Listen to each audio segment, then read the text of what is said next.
Mexico has long been known for its vibrant culture, beautiful beaches, and delicious cuisine. But there is a darker side to this wonderful country, that of the narco cartels. Even in today's world, where so many things have changed, these groups are still wreaking havoc on the lives of everyday people throughout Mexico. They are terrifying citizens with their sinister reign while they continue their battle against law enforcement and each other to maintain control over drug trafficking activities in the region. In this video, we will look at how these powerful cartels came into being, their effect both domestically and across international borders, and some ideas about how we might deal with them as we advance.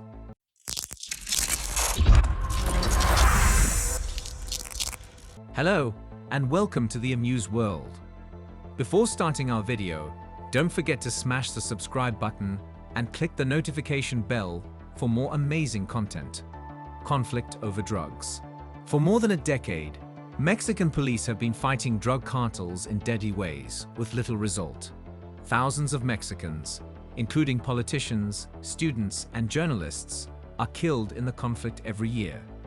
In this effort, the United States has collaborated closely with its southern neighbor, Mexico.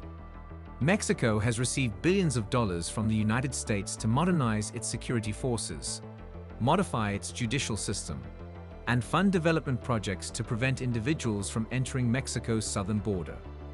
Washington has also attempted to stem the flow of illegal drugs entering the U.S.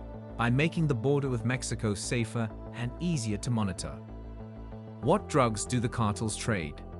Mexican drug trafficking organizations are responsible for importing cocaine, fentanyl, heroin, marijuana, and methamphetamine into the US and selling them there. You may already be aware that the majority of heroin and methamphetamine are produced in Mexico.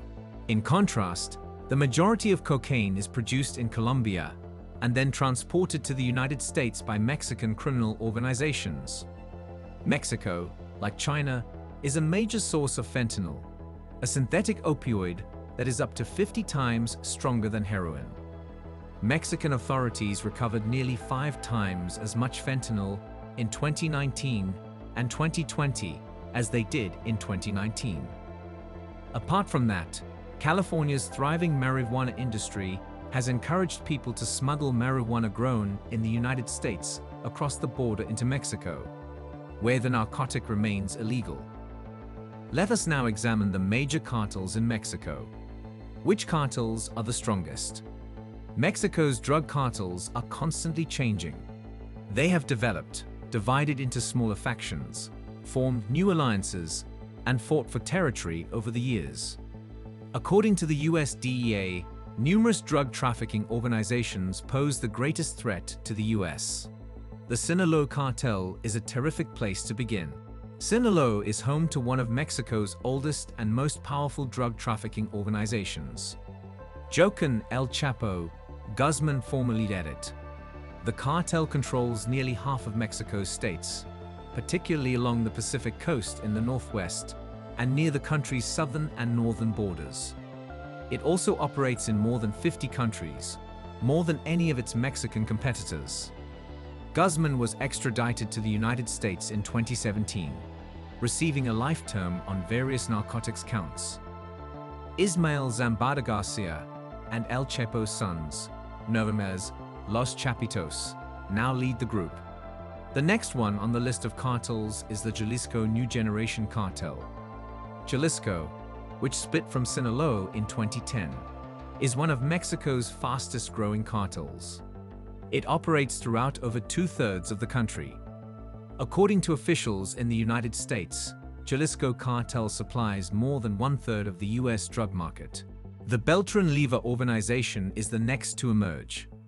The Beltran-Leyva brothers formed the group after leaving Sinaloa in 2008.